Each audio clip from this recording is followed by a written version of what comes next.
नमस्कार, स्वागत है आपका हमारे YouTube चैनल एंड ग्रुप में। आज की वीडियो का टॉपिक बहुत ही ज़्यादा इम्पोर्टेंट है। आज की वीडियो में हम बात करेंगे कि ऑक्सीजन की कमी जब शरीर में हो जाता है उसके लक्षण क्या हैं, किस किस वजह से वो होती है और हम क्या क्या आयुर्वेदिक ट्रीटमेंट ले सकते हैं, कौन सी आयुर्वेदिक हर्ब्स ले सकते हैं जिससे ये प्रॉब्लम हमारी ठीक हो सके। हम शायद भोजन और पानी के बिना कुछ समय तक जिंदा रह सकते हैं, पर हम ऑक्सीजन यानी कि वायु के बिना थोड़े समय तक भी जिंदा नहीं रह सकते। तो इसी बात से हम अंदाज़ा लगा सकते हैं कि ऑक्सीजन का लेवल हमारे शरीर में एक तरीके से प्रॉपर वे में होना कितना ज़्यादा ज़रूरी है। ऑक्सीजन का स्तर शरीर में अगर कम हो जाता है तो इसका सबसे बुरा असर हमारी इम्यूनिटी पर पड़ता है। हमारी इम्यूनिटी बहुत ही ज़्यादा वीक हो जाती है और इस स्थिति में कोई भी वायरस, बैक्टीरिया आपके शरीर पर हावी हो सकता है और रोगों को फैला सकता है।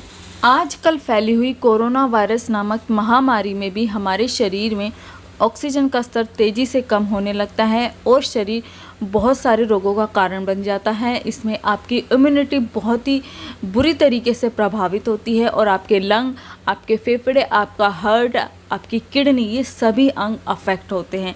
इसलिए शरीर में ऑक्सीजन का जो लेवल है एक अच्छी मात्रा में होना बहुत ही ज़्यादा ज़रूरी है। तो चलिए इस वीडियो को आगे बढ़ाते हुए सबसे पहले जानते हैं कि शरीर में जब ऑक्सीजन की कमी हो जाती है तो उसके लक्षण क्या हैं।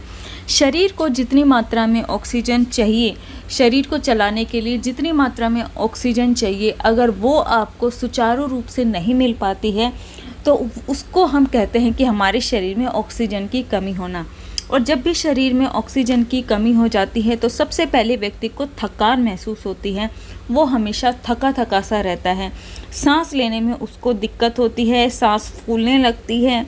उसके बाद शरीर में प्रॉपर ब्लड सप्लाई नहीं हो पाता और उसको घबराहट होने लग जाती है और उसकी घबराहट बढ़ जाती है। आयुर्वेद की भाषा में अगर हम बात करें तो जब भी लंग्स में बहुत ज़्यादा वात बढ़ जाता है यानी कि वायु बढ़ जाती है तो हमें सांस लेने में दिक्कत होना, ड्राई कफ होना, अस्थमा होना, वीक वॉइस, सांस लेते समय दर्द होना, ये सारे बीमारियां होने लगती हैं। ये सभी लक्षण हमें दिखाई देने लगते हैं। तो जब भी आपको ये लक्षण दिखाई दें तो आप समझ लेना कि आपके शरीर में ऑक्सीजन की जो सप्लाई है वो प्रॉपर नहीं हो रही है। अगर आपको ऑक्सीजन की सप्लाई प्रॉपर नहीं होती है, आपके शरीर में उसका लेवल कम है, तो आपको कई सारी बीमारियां हो सकती हैं। जैसे अगर आपके ब्रेन में प्रॉपर ऑक्सीजन का सप्लाई नहीं होगा तो आपको ब्रेन डैमेज जैसी भी समस्या आ सकती हैं। ऑक्सीजन की कमी होने के कारण आपका जो ब्लड प्रेशर है वो काफ़ी ज़्यादा फ्लक्चुएट होता है, जिससे आपको हार्ट अटैक तक की स्थिति बन जाती है। डायबिटीज़ के रोगियों में अगर ऑक्सीजन की कमी हो जाए तो उनका शुगर लेवल अचानक बहुत ज़्यादा बढ़ जाता है, जिससे उनकी जान भी जा सकती है।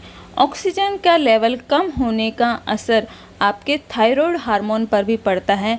इससे आपके थायराइड हार्मोन का जो संतुलन है वो बिगड़ जाता है। ऐसे में आपको या तो थायराइड हार्मोन बहुत ज़्यादा बढ़ जाता है या बहुत ज़्यादा कम हो जाता है। इस स्थिति को हाइपोथायराइडिज्म या हाइपरथायराइडिज्म कह सकते हैं। तो ऑक्सीजन का लेवल कम होने पर ये सारी समस्याएं आप हो सकती हैं। तो ये थे कुछ लक्षण और बीमारियां जो आपको हो सकती हैं। अब बात करते हैं कि कारणों की कि क्यों हमें ये ऑक्सीजन की कमी हो सकती है। तो सभी बीमारियों की तरह जो सबसे पहला कारण निकल के आता है वो है आपकी जीने का तरीका यानी कि आपकी लाइफस्टाइल। अगर व्यक्ति की लाइफस्टाइल खराब होगी तो उसको हर तरह की बीमारियां घेर लेंगी, चाहे डायबिटीज़ हो, हार्ट डिजीज़ हो, किडनी हो, बीपी हो, एसिडिटी हो, कॉन्स्टिपेशन हो, पाइल्स हो, हर तरह की बीमारियां आपकी लाइफस्टाइल पे डिपेंड करती है। तो आपको अगर स्वस्थ रहना है तो आपको जीने का तरीका सीखना ही होगा। अगली है बहुत ज़्यादा हैवी एक्सरसाइज करना या फिर बिल्कुल भी एक्टिविटी ना करना। ये दोनों ही कंडीशन आपके लिए खतरनाक हो सकती हैं। ये दोनों ही कंडीशन आपकी बीमारियों का कारण हो सकती हैं। जैसा कि आपने कुछ समय पहले अखबार में पढ़ा भी होगा कि एक व्यक्ति ने लॉकडाउन के बाद इतनी ज़्यादा एक्सरसाइज करी कि उसकी किडनी का डायलिसिस तक करवाना पड़ गया। तो इसीलिए कहा गया है अपने सामर्थ्य के अनुसार ही एक्सरसाइज करें। पर बिल्कुल फिजिकल एक्टिविटी ना करना भी कई सी बीमारियों का कारण है। इसीलिए एक बैलेंस वे में आप जिएं, आप अपनी एक्टिविटी करें। अगला है प्रॉपर डाइट नहीं लेना। प्रॉपर डाइट अगर आप नहीं लेंगे तो भी आपको ऐसी या इसके साथ साथ और सारी प्रॉब्लम हो सकती है। अगर आपके शरीर में आयरन की कमी है यानी कि खून की कमी है तो भी आपको ऑक्सीजन लेवल कम होने की प्रॉब्लम हो सकती है, क्योंकि हमारे शरीर में खून के द्वारा ही ऑक्सीजन शरीर में बहती है। अगर खून ही हमारे शरीर में प्रॉपर नहीं होगा, उसका फ्लो प्रॉपर नहीं होगा, तो हमारे शरीर में ऑक्सीजन की कमी होगी। शरीर में टॉक्सिन जमा हो जाना, अगर जो हमारी जठराग्नि है वो मंद हो जाएगी, खाना अच्छे से नहीं पच पाएगा, तो वो पदार्थ, टॉक्सिक पदार्थ शरीर में जगह जगह जाकर जमा हो जाएंगे, जिससे कि हमारे शरीर में उपस्थित जो चैनल है वो बंद हो जाते हैं, जिसकी वजह से प्रॉपर ऑक्सीजन या प्रॉपर ब्लड का फ्लो नहीं हो पाता है। बहुत ज़्यादा हैवी, कोल्ड, साल्टी, ऑयली ये सारे फूड अगर आप खाते हैं तो भी आपके शरीर में प्रॉब्लम हो सकती हैं, क्योंकि ये सभी भोज्य पदार्थ जो हैं आपके शरीर में प्रॉपर वे में डाइजेस्ट नहीं हो पाते हैं और शरीर में टॉक्सिक का कारण बनते हैं। इसके अलावा पॉल्यूटेड एयर, हम सभी जानते हैं कि आजकल बहुत ही ज़्यादा पॉल्यूशन हमारे चारों तरफ रहता है, जिससे हमारे शरीर में टॉक्सिक पार्टिकल जैसे स्मोक, डस्ट, पोलन ये सारे आसपास उड़ते रहते हैं और हमारे शरीर में एंटर कर जाते हैं, जिससे हमारे जो चैनल है वो बंद हो जाते हैं और ऑक्सीजन की कमी हो जाती है, क्योंकि ये पॉल्यूटेड पार्टिकल ये हमारे लंग्स को अफेक्ट करते हैं, हमारी लंग्स की एफिशिएंसी को कम कर देते हैं, जिससे शरीर में प्रॉपर जो फ्लो है वो नहीं हो पाता है। इसके अलावा अगर आप बहुत ज़्यादा स्ट्रेस लेते हैं, बहुत ज़्यादा चिंता करते हैं, तो भी आपको ये समस्या हो सकती है। तो ये है कुछ कारण जिस आपके शरीर में ऑक्सीजन की जो लेवल है वो कम हो जाता है। अगर आप इन सभी कारणों को ठीक कर लेते हैं तो आपकी ये समस्या काफ़ी हद तक ठीक हो जाती है। इसके अलावा कुछ आयुर्वेदिक हर्ब्स और कुछ ऐसी चीज़ें जो आपके आसपास ही मौजूद होती हैं, उनको अगर आप डेली लाइफ में शामिल करते हैं तो ये आपकी प्रॉब्लम काफ़ी हद तक ठीक होती है। तो आइए अब हम उन सभी के बारे में बात करते हैं। तो पहला है कि अपने आप को जितना ज़्यादा हो सके उतना ज़्यादा काम यानी कि शांत रखिए। स्ट्रेस आप बिल्कुल भी मत लीजिए, गुस्सा मत कीजिए, अपने आप को शांत रखें। अगर आप योगासन करते हैं, मेडिटेशन करते हैं, तो आप अपने आप को शांत रख पाएंगे, आप मेंटली रूप से भी स्ट्रॉन्ग रह पाएंगे। इसलिए आप हर रोज़ योगासन, प्राणायाम ज़रूर करें। नेक्स्ट है, जितना हो सके अपनी बॉडी को हाइड्रेटेड रखिए। अगर आपके शरीर में पानी की एक उपयुक्त मात्रा होगी तो आपके शरीर में ऑक्सीजन का जो फ्लो है वो भी अच्छे से हो पाएगा। इसलिए बार बार पानी ज़रूर पीते रहिए और सही ढंग से पानी पिए, क्योंकि गलत तरीके से पानी पीना आपको नुकसान पहुंचा सकता है।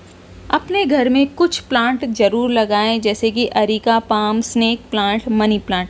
ये सभी प्लांट आपके घर की एयर को प्यूरिफाई करने का काम करते हैं। इससे आपके लंग्स भी हेल्दी रहेंगे, आपको प्रॉपर मात्रा में ऑक्सीजन मिलेगी और फ्रेश एयर मिलेगी। एक प्रॉपर डाइट का लेना भी आपको बहुत ही ज़्यादा ज़रूरी है अपनी बीमारियों को ठीक लिए। तो अपनी डाइट में आप दूध और दूध से बने डेयरी प्रोडक्ट्स को ज़रूर शामिल करें। इसके अलावा आप क्रूसीफेरस वेजिटेबल्स खा सकते हैं, जैसे ब्रोकली। फ्रेश स्टीम वेजिटेबल्स आप खाएं, ज़्यादा तला, ऑयली, स्पाइसी, साल्टी ये भोजन ना करें। इसके अलावा आप पालक, शिमला मिर्च, आलू, गाजर और ग्रीन बीन्स ये सभी चीज़ें खाएं, नमक कम मात्रा में खाएं। इन्हीं के साथ साथ आप कुछ आयुर्वेदिक हर्ब्स भी अपनी डाइट में शामिल कर सकती हैं, जो कि आपको बहुत ज़्यादा हेल्प करेंगी आपकी कई सारी बीमारियों को ठीक करने के लिए, जैसे कि पुदीना, टर्मरिक, कार्डेमम, तुलसी, मुलेठी, पीपली, garlic, black pepper, ginger, cinnamon. ये सारी हर्ब्स आपकी बहुत सारी बीमारियां ठीक करती हैं, आपके डाइजेशन को अच्छा बनाती हैं, आपके लंग्स को हेल्दी रखती हैं, आपके हार्ट को हेल्दी रखती हैं। तो आप ये सारी चीज़ें अपनी डेली लाइफ में एक प्रॉपर मात्रा में ज़रूर शामिल करें। इन्हीं के साथ साथ आपको हर रोज़ 15 से 20 मिनट तक ब्रीदिंग एक्सरसाइज, अनुलोम विलोम ये करना बहुत ही ज़्यादा ज़रूरी है। ये ब्रीदिंग एक्सरसाइज आपके लंग्स को हेल्दी रखती है, आपके शरीर में ऑक्सीजन का लेवल अच्छा बनाए रखती हैं। तो आप इस चीज़ को इग्नोर मत करें, हर रोज़ योगासन और प्राणायाम ज़रूर करें। तो आज की वीडियो मुझे पता है कि थोड़ी लंबी हो गई थी, पर ये शायद ज़रूरी था। तो आशा करती हूँ मेरी ये इन्फॉर्मेशन आपके लिए हेल्पफुल रही होगी। मेरी ये इन्फॉर्मेशन आपको अच्छी लगी तो मेरी वीडियो को आप प्लीज़ लाइक, शेयर और सब्सक्राइब ज़रूर करें, हमारे चैनल को सपोर्ट करें। तो मिलते हैं अपनी अगली वीडियो में, तब तक के लिए नमस्कार, धन्यवाद।